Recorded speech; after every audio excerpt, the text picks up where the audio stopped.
Hi, I'm Josiah with Laser Designs, and today we're going to demonstrate how to use custom stencils. So right here you can see I've already got the stencil on the board here. I've pre-taped it off.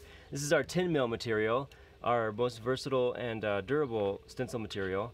And I've also, the border tape does two things. One, it keeps the stencil in place, but two, it also gives you a little bit of overspray area to catch your overspray so you're not painting your surface as much. The other thing I've done to prep this is I've sprayed it with a spray adhesive, which you can get from any Home Depot or any supply store or on Amazon. So we're going to go ahead and spray this. The spray adhesive on the back helps prevent bleeding as you paint.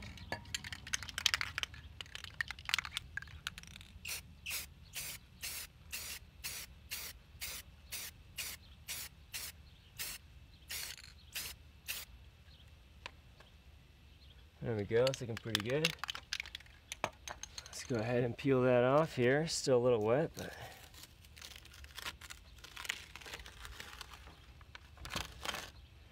and there you go. You can see how easy a reusable stencil makes it to mark just about any surface. And the best thing is it's reusable. This one stencil will get through dozens, if not hundreds, of uses.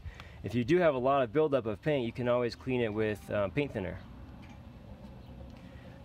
We also carry another stencil, an adhesive back stencil. It comes with an adhesive back already on it, allowing you to skip the adhesive on the back step and also the masking.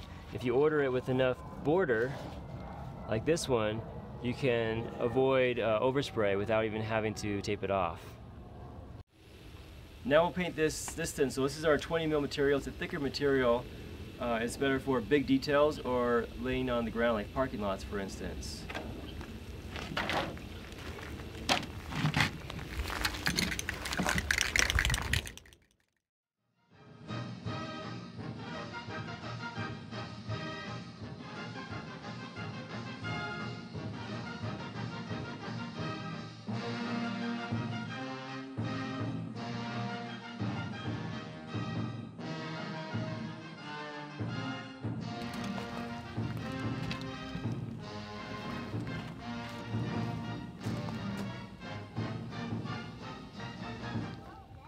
There you go.